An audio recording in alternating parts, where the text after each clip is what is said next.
네, 오늘 제가 발표할 내용은 퀀텀 머신러닝에서 이제 많이 알려져 있는 현상인 이제 바렌 플래튜를 이제 다루려고 합니다. 바렌 플래튜는 이제 너무 잘 알려져 있는 현상인데, 일단은 지난번 제가 이제 말씀드렸던 내용을 아주 짧게 다루고 이제 내용으로 좀 넘어갈게요. 우선은 이 배경이 되는 게 이제 잘 아시다시피 이 양자 머신러닝 같은 경우에는 이 클래시컬 컴퓨터랑 양자 컴퓨터를 함께 쓰겠다는 컨셉이잖아요. 그런데 이때 양자 컴퓨터를 쓸 때 파라미터라이즈드, 그러니까 매개 변수화된 양자 서킷을 이용하게 되겠죠. PQC라고 쓰겠습니다. 그러면은 이제 루프를 돌면서 여러 번 반복을 해서 계산을 하게 될 텐데, 이때 이 매개 변수는 양자 컴퓨터의 입장에서는 세타를 이용하게 되겠고, 그리고 이 퀀텀 서킷 같은 경우에는 랜덤 서킷을 이용하게 되고요. 이 랜덤 서킷은 2 디자인으로 구성이 되어 있습니다. 좀 더 자세한 내용은 다음번 이제 발표 때 말씀드리겠습니다. 이 QNN 같은 경우에는 이때 이 PQC를 코스트 펑션으로 구하게 되는데요. 이때 이 코스트 펑션은 그레디언트로 구성이 되어 있습니다. 그래서 이제 이 바렌 플래튜가 이 그레디언트랑 관련이 있는데, 이제 넘버 오브 큐빗이 증가하게 됐을 때 이제 차원이 증가하게 되고, 그로 인해서 그레디언트가 감소하게 되는데, 이때 이 그레디언트가 감소를 해서 나타나는 현상을 이 concentration of quantum observable이라고 부릅니다.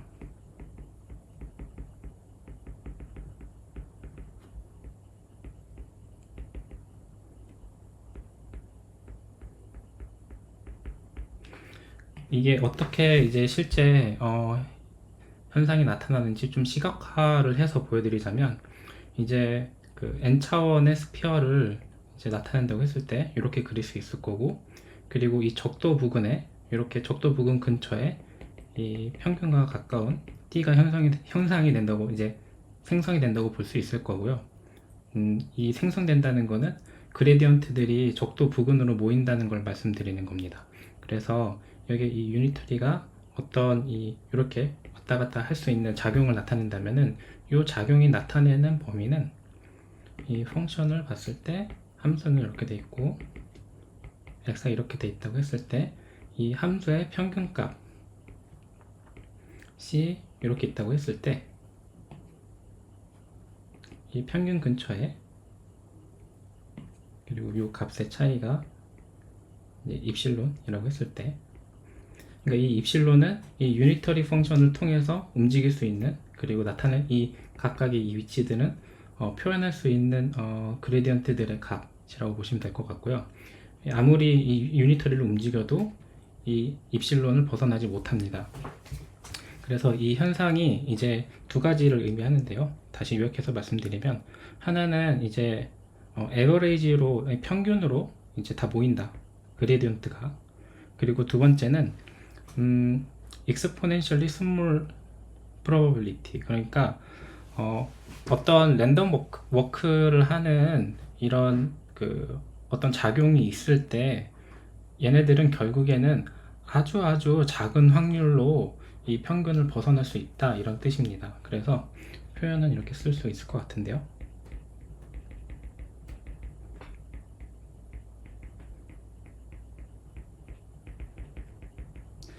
제가 이거를 좀 글로 좀 적어놨던 거를 옮기다 보니까 쓰는 걸 좀 줄이고 말로 설명해서 좀 이게 미스매치가 있습니다. 그 부분은 좀 양해를 부탁드려요. 그래서 좀 요약해서 쓰니까 그 부분이 있다는 거 좀 말씀드려야 될 것 같고, 네, 그래서 이 바렌 플래튜는 한마디로 이제 기울기들이 아주 n차원의 세상에서는 이 n차원 스피어의 평균 부근에 모인다, 그리고 그 바깥으로 벗어나지 못한다. 이 말은 뭐냐면은, 나중에 다 측정해보면 다 평균에만 모여있다는 뜻이 되겠습니다.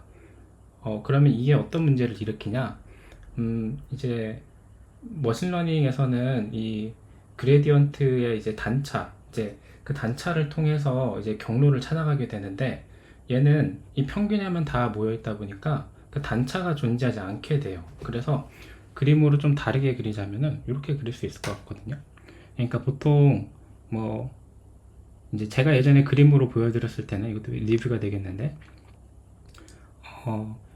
뭐 이런 산들이 있을 때는 이제 일반적인 이제 머신러닝으로 어떤 최적해를 찾아가는 과정이 요 그레디언트들을 통해서 찾아갈 수 있다면은 바론 플러티오 같은 경우는 뜬금없이 하나의 산만 이렇게 가끔 있는 경우라고 보시면 될 것 같아요. 그래서 어떤 임의의 지점에 도착했을 때 어디로 가야 될지 모르는 현상이 발생한다는 거죠.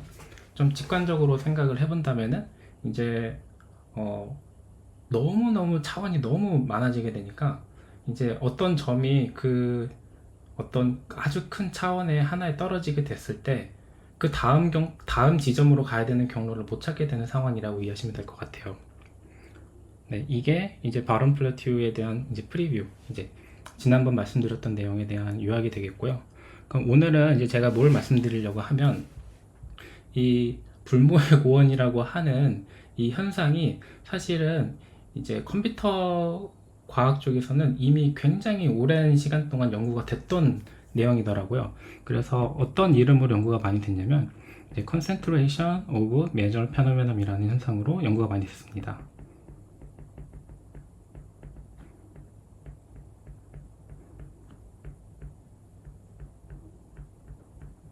그러면 여기서 이 concentration of major phenomenon은 어떤 거냐에 대해서 좀 말씀을 드리자면 먼저 여기에서 말하는 이 measure에 대한 의미부터 좀 다루고 가야 될 것 같은데요.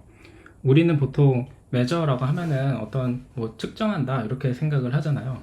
그런데 이 수학적인 관점, 기하학적인 관점에서 measure는 size of set을 의미합니다. 그러니까 우리가 일반적으로 아는 뭐 그 측정의 개념이라기보다는 이제 어떤 그 일반화된 이제 그 셋을 의미해요. 그래서 이 셋이 어떤 특징을 가지고 있냐면 세 가지 특징을 가지고 있는데요. 하나는 non negative의 특징을 가지고 있고, 두 번째는 이 공집합이 0이라고 하는 것을 정의해주는 특징을 가지고 있고, 세 번째는 이제 가산성, additiv이티를 가지고 있습니다. 조금 이렇게 하면 좀 추상적이어서 이해가 안 되실 것 같은데요. 이제 이렇게 좀 비유할 수 있을 것 같아요. 그러니까 나타낼 수 있는 모든 크기를 나타내는데 이 메저라는 거는 만약에 이제 어떤 그 정육면체가 2x2x2로 이루어져 있다고 했을 때 얘의 부피는 8이라고 할 수 있잖아요. 그럼 8이 메저된 셋이라고 보시면 됩니다. 셋의 하나의 이제 사이즈가 되는 거고요. 만약에 1, 2, 3으로 구성된 어떤 집합이 있다고 하면 얘는 3이라고 표현할 수 있겠죠. 이런 것처럼 이제 단지 뭐 숫자, 뭐 공간, 기하학 다양하게 이제 나타낼 수 있는 여러 셋을 크기로만 표현하는 할 수 있다면 이제 그것을 이제 measure라고 표현을 해요. 그러면은 만약에 이 measure가 0이라고 한다면 이 0이 의미하는 거는 이제 아주 무시할 수 있을 만큼 작은 사이즈를 의미합니다. 마치 이제 우리가 1이라고 했을 때 몸무게 1, 거리 1, 아니면은 숫자 1, 이제 뭐 아니면은 점 1개 이런 여러 가지 의미가 들어가 있는 1을 그냥 하나의 셋으로 묶어서 그냥 바라보겠다는 거예요. 그냥 1입니다. 1. 그러니까 아주 다양한 어떤 변수들을 이 고차원에다가 나타낼 수 있는 수학적인 표기법이라고 생각하시면 될 것 같습니다. 그러면 이 메저먼트가 이제 그 제공하는 걸 제가 방금 말씀드렸는데 이걸 좀 말로 좀 쭉 풀어서 쓰자면은 이 메저먼트라는 거는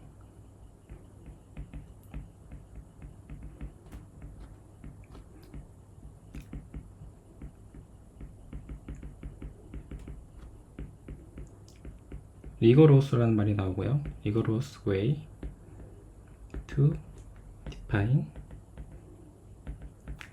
사이즈를 정의하는 아주 그 좋은 툴이라고 보시면 될 것 같고, 이게 어떤 것을 이제 할 수 있게 하냐면은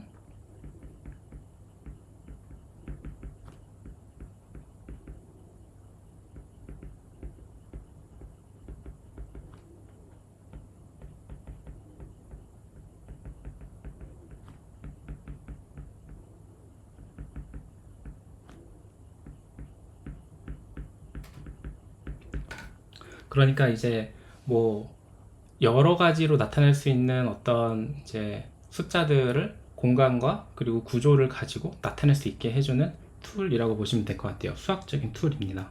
그래서 뭐 확률이든 아니면 파동이든 모든 것이든 이런 위에 이 세 가지 특징을 가지고만 있다면 이제 이 매저를 쓸 수가 있는 거예요.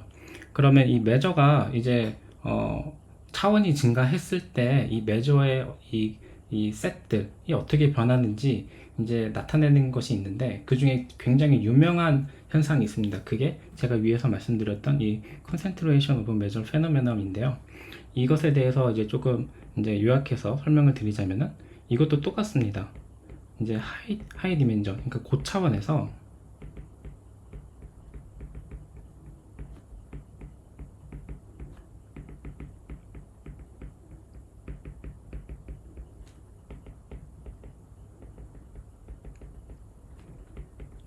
이거 다 쓰는 건 좀 무리인 것 같고, 그냥 제가 이해한 거를 그냥 단어 중심으로 쓰는 게 좋을 것 같네요. 이게 좀 길어지니까. 이것도 이제 앞에서 말씀드렸던 바람플러티오랑 똑같습니다. 고차원이 됐을 때 이 메저먼트 한 이 매저들이 이제 집중되는 현상이 생긴다는 거예요. 어디로 집중되냐? 얘도 똑같습니다. 이 어떤 이제 n차원의 스피어가 있다고 했을 때 이 적도 근처에 이제 이 매저된 값들이 이제 모인다. 이 현상이 똑같이 발견이 됐습니다. 그래서 이 적도 근처라는 게 이제 이렇게 생각해 주시면 좋을 것 같은데요. 그러니까 예를 들어서 이제 어떤 3차원의 구가 있다고 했을 때 3차원의 구 안에 어떤 면적은 그 이제 매저가 0입니다. 3차원에 있는 표면에 있는 이 실제 매저들만 이제 부피를 가진다고 볼 수 있고요. 3차원의 부피를.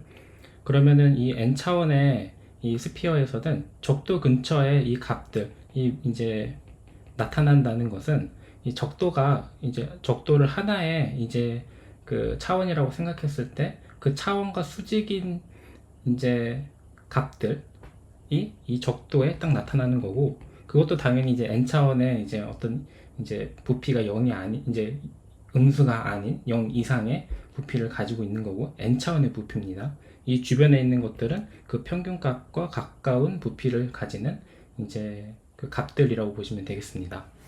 그래서 이게 그냥 메저라는 어떤 단위로 봤을 때 수학에서는 이 차원이 증가하게 되면 평균에 다 모이는 이런 현상이 나타나게 되고 있는데요. 이제 이거를 조금 더 이제 구체적인 사례로 봤을 때 레비스 랩마라는 게 있습니다. 아까는 앞서 말씀드린 거는 이제 좀 일반화된 그런 현상을 말씀드렸다면, 이 레비는 조금 더 특별한 케이스를 다루는데요. 이건 어떤 케이스를 다루냐면 립시츠 펑션이라는 걸 다룹니다. 이게 발음이 좀 어려운데요. 립시츠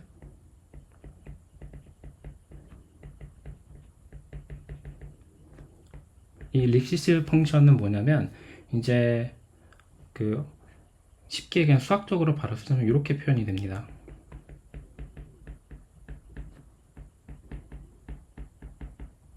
이때 이 k는 이제 립시츠 상수가 되겠고요. 그러면 이게 k가 1인 경우를 이제 특별한 케이스인데 뭐 이렇게 쓸 수 있겠죠.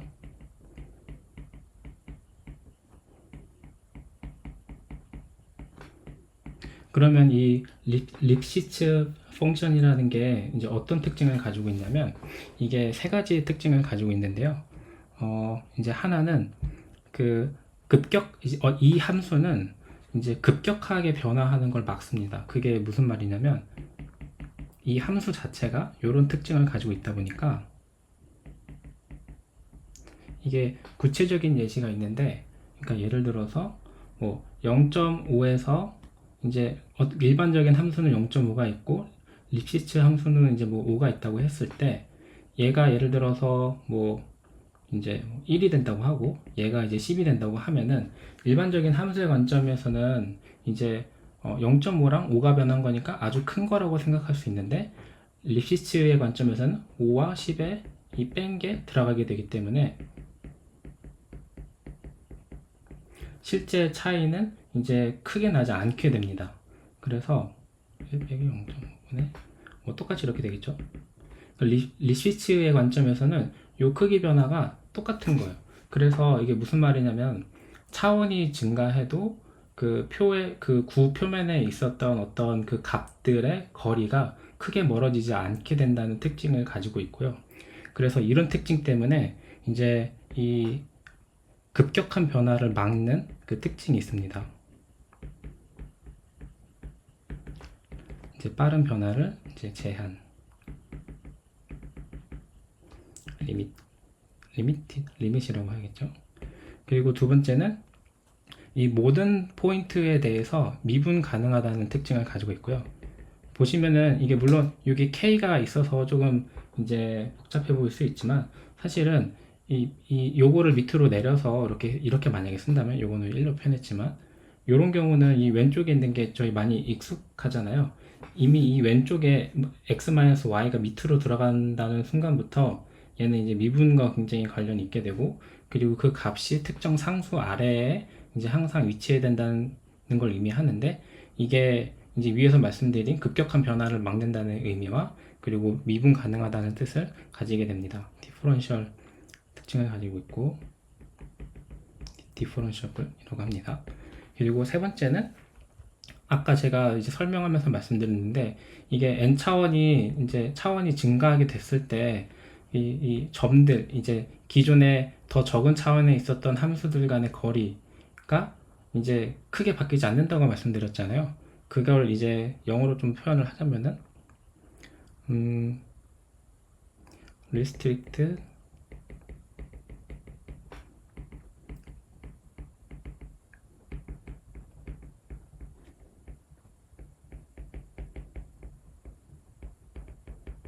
급격하게 변하는 걸 막는다, 말 그대로 이런 특징을 가지고 있습니다.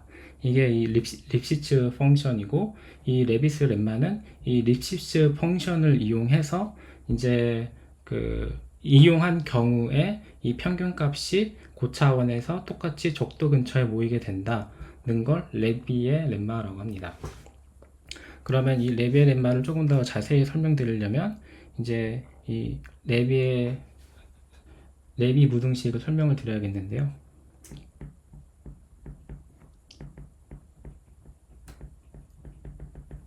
이제 요거는 앞에서 말씀드렸던 말을 조금 더 구체적으로 수식화해서 표현한 거라고 보시면 될 것 같고요. 일단은 레비의 이 항등식, 이제 무등식을 보자면 이렇게 표현이 되는데요.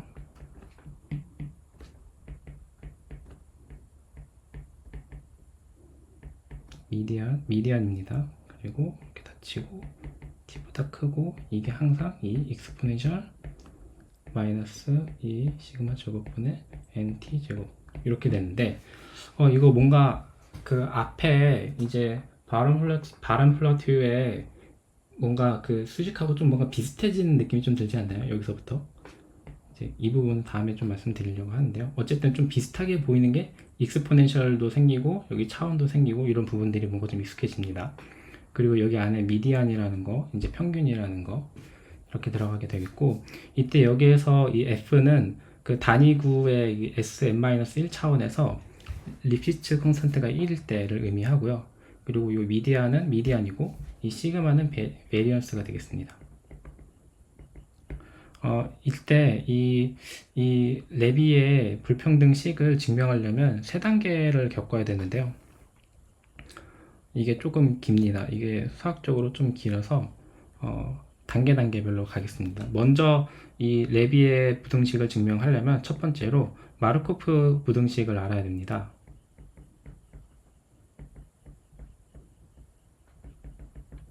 이제 마르코프 이제 부등식 같은 경우에는 첫 번째 단계는 비음수 확률 변수에 대해서 말해야 되는데, 1이라고 하면 좀 이렇게 하고 이렇게 하겠습니다. 먼저 그 x가 비음수 확률 변수라는 가정을 활용해서 x가 0보다 크다고 하고요.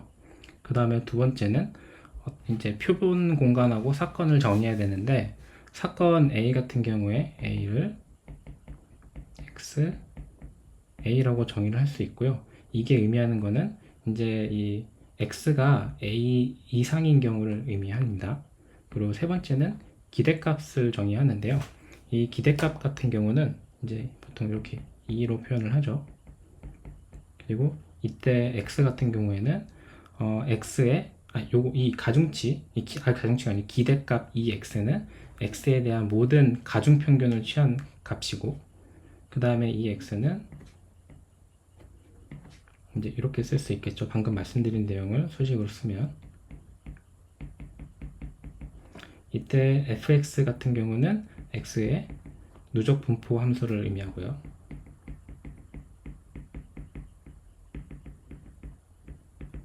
그리고 이 기대값을 이제 사건 그 A하고 이제 여사건 A로 분해를 하면 이렇게 분해를 할 수 있는데요.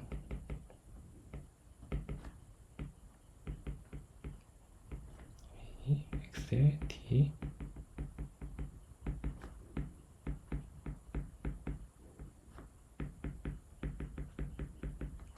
이때 이 마르코프 부등식을 통해서 이제 결국에는 이제 확률의 상한을 설정하는 건데, 여기서는 이제 먼저 하한을 먼저 설정합니다.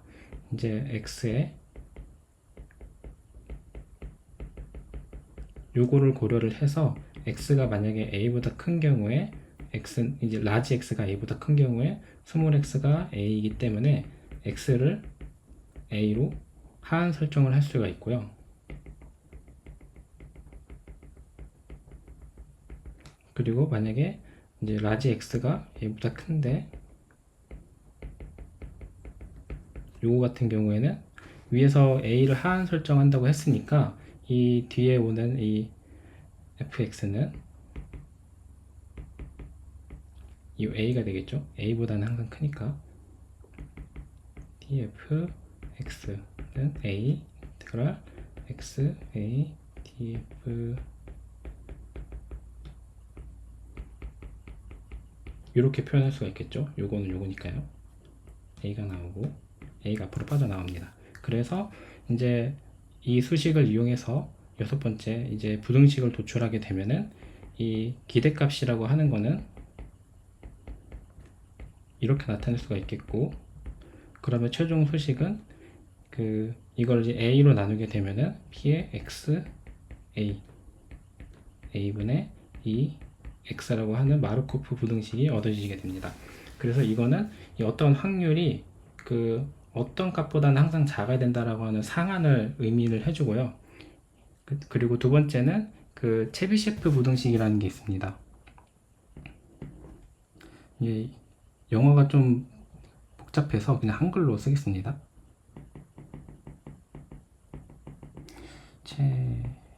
체셰프였나? 이건 제가 정확하게 찾아보고 다시 말씀드릴게요. 체비셰프 부등식이라는 게 있는데요. 이제 이것 같은 경우에는 어떤 걸 의미하냐면요. 이제 마르코프 부등식을 바탕으로 이제 어떤 확률 변수가 평균으로부터 일정 거리 이상 떨어질 확률에 대한 상한을 제공합니다. 그러니까 무슨 말이냐면, 다시 말씀드리자면, 지금 쭉 앞에서 말씀드렸던 게 이제 레비의 렘마라든지 아니면은 concentration of measure라든지 이런 게 다 어떤 메저에 대한 것들을 다루고 있는데, 지금 이 레비는 립시츠 함수의 평균에 대해서 다루고 있거든요. 그래서 이 체비셰프 부등식은 앞에서 상한을 설정했는데, 그 상한이 어떤 확률 변수라는 개념도 들어가서 평균으로부터 얼마나 떨어질 확률인지에 대한 상한을 더 추가적으로 넣는 거예요. 그러니까 마르코프가 여기 있다면 추가로 더 덧붙이는 개념이라고 보시면 되겠습니다. 그러면은 요거를 증명을 먼저 해보면, 이제 어떤 확률이 이제 U가 K 시그마 K 제곱분의 1이라고 할 때, 이것 같은 경우에는 지금 확률 분수 X의 분산이 시그마 제곱이고요. 시그마 제곱이 확률 분산이고, 그리고 기대값이 U입니다. U 기대값. 이때 이 체비셰프 부등식이 이제 마르코프 부등식을 사용해서 아래와 같이 증명을 할 수가 있는데요. 이제 새로운 확률 변수를 넣겠습니다. 이때 새로운 확률 변수는 y라고 하고 x 빼기 u의 제곱이라고 하겠습니다. 그러면 이제 이거는 2가 되겠죠. 어떤 확률은 x 빼기 u k 시그마는 p의 x 빼기 u의 제곱 k 제곱 시그마 제곱 이렇게 나타낼 수가 있을 거고, 여기에 앞에서 다뤘던 마르코프 부등식을 집어넣게 되면은 p의 x 빼기 u 제곱 k 제곱 시그마 제곱 분의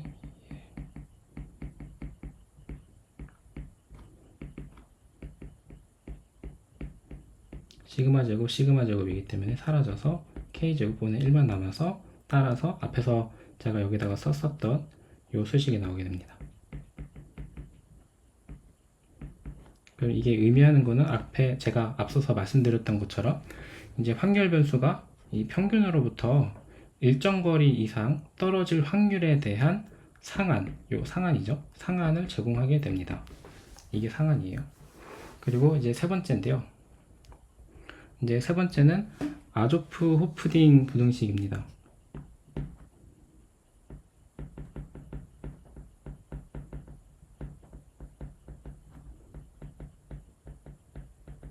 이제 이 아조프 호프딩 부등식 같은 경우에는 이제 독립적인 확률 변수들에 대해서 그 변수들의 합에 이제 더 강한 테일 바운드를 이제 정하게 되는데요. 이거를 증명하려면 이게 굉장히 길거든요. 그래서 좀 핵심 중심으로 좀 말씀드리자면, 먼저 독립적인 확률 변수가 있다고 하겠습니다. 이거는 바운더리 컨디션이니까.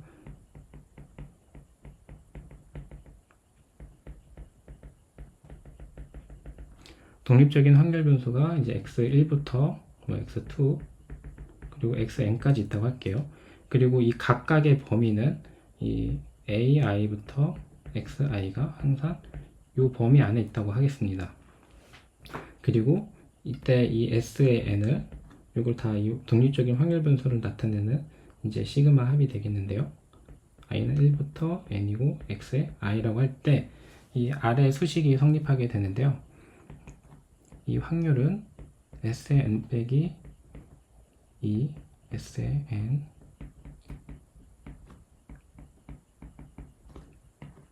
이거는 이제 정의입니다. exponential 마이너스 시그마 i는 1부터 n의 bi 빼기 ai의 제곱분의 2t 제곱이 되겠습니다. 이게 아조프 호프딩 부등식인데요. 요거를 좀 이제 증명해 보겠습니다.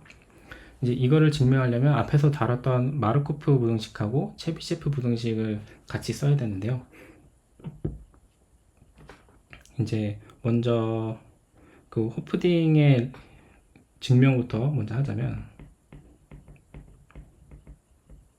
부등식부터 먼저 하자면은 이제 이것 같은 경우에 호프딩의 보조 정리를 따르게 되는데, 이거는 따로 증명하진 않겠습니다. 얘는 이제 exponential 람다 xi의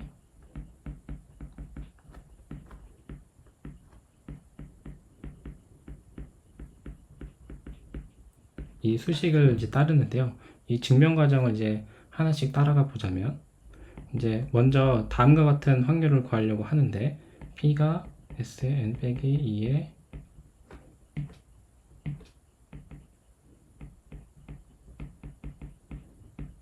이거는 p고 시그마 i는 1부터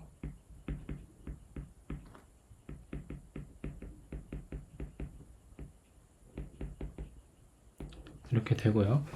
마르코프 부등식을 여기다가 사용하게 되면은 그 앞에서 다뤘던 요 수식에다가 이제 상한이 정해지게 되잖아요. 이 상한 같은 경우에는 finite 람다 0보다 크다고 했을 때 exponential 마이너스 람다 t 2의 exponential 시그마 i는 1부터 n i 빼기 2의 i 이렇게 되겠고, 여기에서 독립성을 이용하게 되면은 이 뒤에 있는 요 수식이 이제 이렇게 바뀌게 되는데요.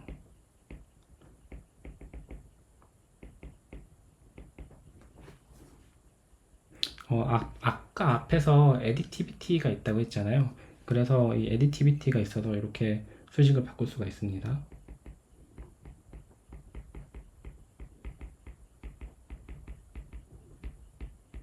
이렇게 되고, 여기서 이제 호프딩의 렘마를 사용하게 되면은 이 렘마가 여기 있죠. 이걸 사용하게 되면은 얘는 이제 exponential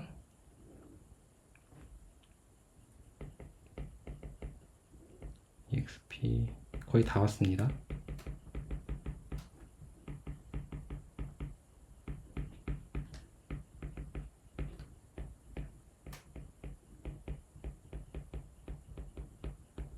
거고, 이거 앞에서 다뤘던 이 녀석을 이제 가져오게 되면은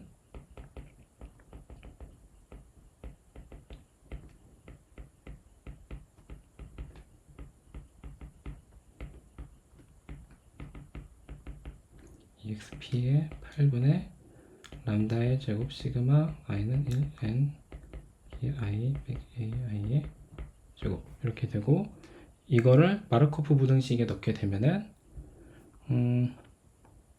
p 같은 경우에는 시그마 i는 1에서 n까지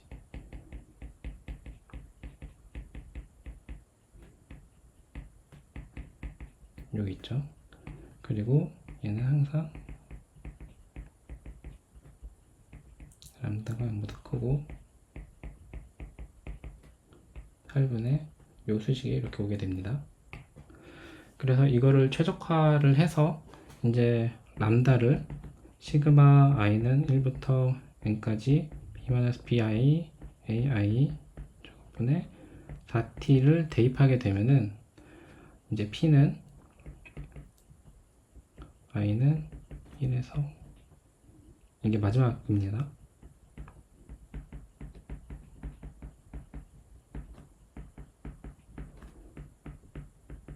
exponential 마이너스 시그마 i는 1에서 n 그리고 bi 빼기 ai 제곱분의 2t 제곱 이렇게 되겠습니다. 그래서 지금 제가 한 번에 3개씩을 쭉쭉 그냥 증명만 했는데요. 연결해서 좀 설명을 드리자면, 먼저 마르코프 부등식에서 이제 간단한 상한을 정하고, 그런 다음에 확률 변수들의 평균이 얼마나 떨어져 있는지에 대한 그 상한을 이 체비셰프 부등식 앞에서 두 번째로 봤었던 요거를 통해서 이렇게 정하게 되고요. 그 다음에 아조프 호프딩 부등식을 통해서 이제 컨센트레이션 이니퀄리티에 대해서 이렇게 정리를 할 수가 있습니다. 그래서 이 컨센트레이션 이니퀄리티는 아까 앞에서 제가 말씀드렸던 그 컨센트레이션 오브 메저 페노메넘의 이제 주요한 현상을 이제 수식화한 건데요. 이거를 이제 적용을 하자면 이렇게 바꿀 수가 있습니다. 여기서 시그마 i는 1에서 n까지의 b i 빼기 a i의 제곱을, 만약에 n개의 확률 변수가 동일한 범위 0하고 1 요거를 가진다고 한다면 얘를 아주 간단하게 n으로 바꿀 수가 있고요. 얘를 n으로 바꾸게 되면 이제 여기 우측에 있는 이 수식은 exponential 마이너스 n분의 2t 제곱으로 바뀌게 되고요. 얘들은 이걸로 바뀌게 되고, 그리고 여기 안에 있는 수식들 같은 경우에는 아까 앞에서 제가 이 s의 n이 이제 시그마 i는 1에서 n까지의 xi라고 했잖아요.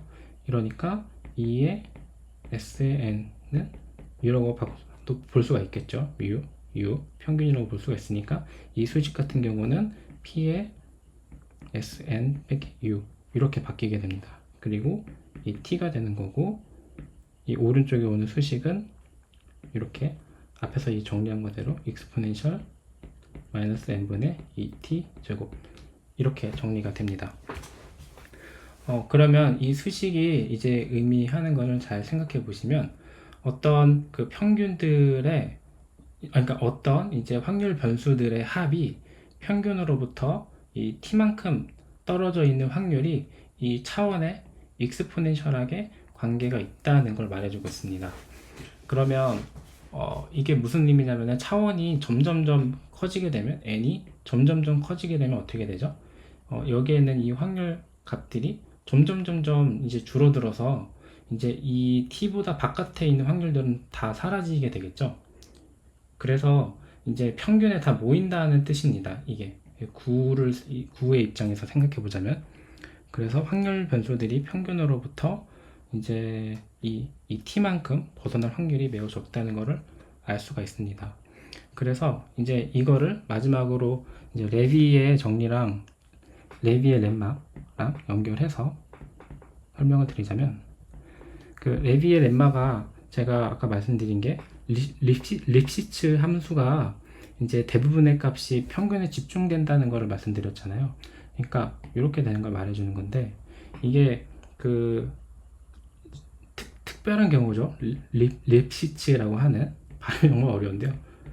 립시츠 펑션. 근데 이 매조된 어떤 이 그 셋 같은 경우에는 다양하게 가능하다고 했잖아요. 그런데 그 다양하게 이제 가능한 게 이 얘네들이 이제 평균이라는 어떤 특정한 가정이 들어가서인데, 이거를 이제 바람 플러튜랑 연결시켜서 또 생각을 해보자면, 바람 플러튜는 그레디언트잖아요. 근데 그레디언트가 어떻게, 그레디언트를 메저로 바라볼 수가 있겠죠. 근데 메저로 바라보려면 필요한 게 여기에 에버레이지라고 하는 개념이 또 들어가야 되잖아요. 그런데 이제 그 QNN 같은 경우에는 양자에서 측정된 어떤 값이라는 게 결국에는 어떤 확률의 평균 값을 우리가 이용하기 때문에, 이 그레디언트의 이 평균 값이 그 앞에서 말씀드렸던 립시츠 펑션의 기본적인 수학적인 이제 가정과 똑같이 바라볼 수가 있거든요.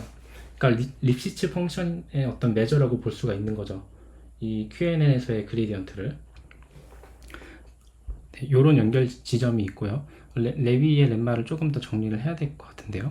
이 레비의 렘마가 그 아까 앞에서 말씀드린 대로 이 구에서의 이 평균에 다 집중되는 형상을 나타내는 거고, 다만 앞에 요 수식이 있잖아요.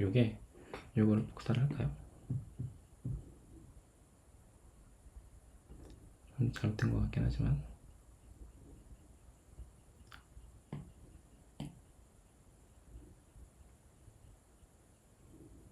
이제 이거를 레비렘마에 맞게 리시츠 함수로 바꾸면 끝이 나는 건데, 이것 같은 경우에는 이제 일반적으로 이제 농도 불평등이 이제 concentration inequality가 P의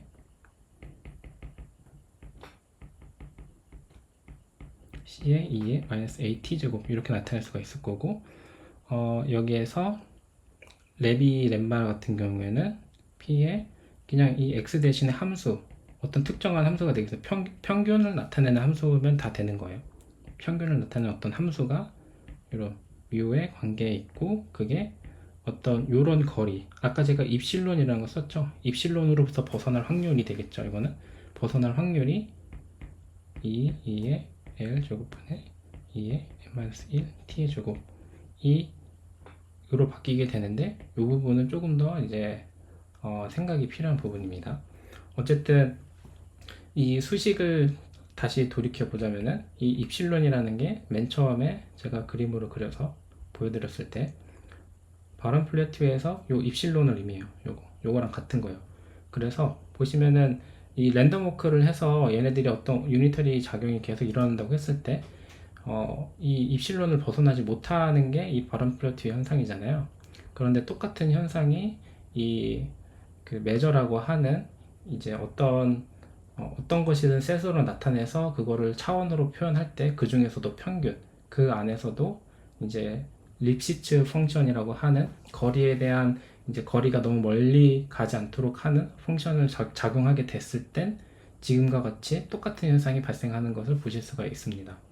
그리고 요거는 이제 이거를 일단 설명은 이제 다 끝났는데요. 추가적으로 좀 직관적으로 이해하실 수 있게 제가 좀 말씀을 드리자면, 그러니까 이게 굉장히 그 오묘한 지점이 있거든요. 뭐가 오묘하냐면, 만약에 확률 이제 평균 확률이 만약에 평균보다 조금 더 높아지게 된다면은, 그러니까 U보다 조금만 높아지게 된다면 무슨 일이 일어나는지 좀 생각을 해보시면 발산하게 돼요. 발산하게, 한마디로 그냥 발산이 일어납니다. 이게 평균 근처에 모였을 때에만 관찰이 되는 거고, 만약에 평균이 아닌 값들로만 구성이 된다면 그냥 계속 발산하게 돼요. 그래서 이제 그 어떤 3차원 구에 어떤 점들이 이렇게 있다고 했을 때, 이게 초기에 이제 어떤 랜덤 분포를 가진다고 했을 때, 근데 요 가정을 제가 하나 빠뜨렸는데, 랜덤 분포가 굉장히 중요한 게, 이게 그 정규화된 곡선을 잘 따르기 때문에 대칭성을 가지고 있습니다. 이렇게. 그래서 이 대칭성을 가지고 있기 때문에 지금 제가 지금까지 말씀드렸던 모든 수식이 좀 수월하게 적용이 됐던 거고요. 대칭성을 가지지 않는 경우는 좀 복잡해지게 됩니다. 일단 이건 대칭성을 가진다는 게 중요하고, 다시 돌아와서 구 위에 임의의 점들이 이렇게 있고 얘네들 간의 거리가 이렇게 있겠죠. 근데 이 거리가 차원이 커지게 됐을 때, 차원이 커지면은 그 커진 차원에서의 거리가 되겠죠. 근데 그 거리가 이게 무한정으로 커지게 돼요. 그냥 립시스 펑션이 아니게 되면. 그래서 차원이 커지면 점점 멀어지고 점점 멀어지고 점점 멀어지면서 서로가 서로 전혀 알 수 없는 형태의 값이 나오게 됩니다. 그러니까 그나마 얘네들이 이 평균 확률 분포가 평균에 모여있기 때문에 얘네들이 이 적도 근처에서 모이게 된 거를 우리가 관찰할 수 있는 거라고 보시면 되겠습니다. 네, 그래서 오늘 발표는 여기까지입니다. 감사합니다. 네, 일단은 그 자료는 여기까지고요. 그 다음번에 제가 이어서 발표할 내용은 이제 바렌플라티우를 좀 더 자세하게 다루려고 해요. 그러니까 오늘 말씀드린 이 레비의 렘마 아니면 컨센트레이션 오브 메저, 이런 것들은 이제 이미 고차원에서 일어나는 현상들을 다뤘다면, 그 다음 시간에는 바렌플라티우가 어떻게 수식적으로 수학적으로 증명이 됐는지를 좀 말씀드릴 거고, 이제 결론은 예상이 되어 있죠. 이미 익스포넨셜 n차원만큼 이제 비례할 거다. 그만큼 이제 작아지기 때문에 다 적도 근처의 평균으로 모일 거다. 라는 거는 이미 결론이 나 있고, 요거를 조금 더 수학적으로 이제 노테이션 같은 거를 디락 노테이션을 이용해서 좀 설명을 드리려고 하고요.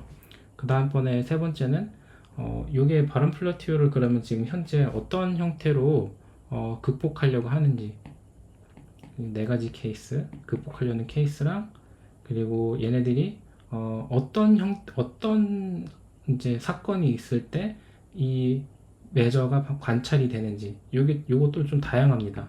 뭐 노이즈가 유도를 하는 경우도 있고요, 아니면 인탱글이 유도를 하는 경우도 있고, 이제 아니면 매저를 하는 경우, 매저먼트, 이제 여기서 매저먼트는 정말 측정할 때 발생하는 매저가 또 발생하기도 하고요. 그래서 이 바렌플라티우가 다양한 형태에서 발생할 수 있어서 그거랑, 그리고 그런 것들을 지금 현재 어떻게 극복하려고 하는지, 이 두 가지 관점에서 좀 말씀을 드리겠습니다. 그래서 지금 생각하는 거는 2번 정도 더 발표를 해야 되지 않을까 싶어요. 네, 감사합니다. 질문 좋은 톡 감사합니다. 질문이 있는데요. 네, 2개가 있는데, 네. 하나는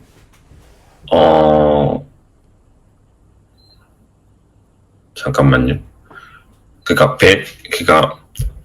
랜덤 서킷을 통해서 이렇게 뭔가 오브젝티브 펑션을 찾는 게 잘 안 되는다는 게 바렌플라티우의 요지잖아요. 네, 맞아요.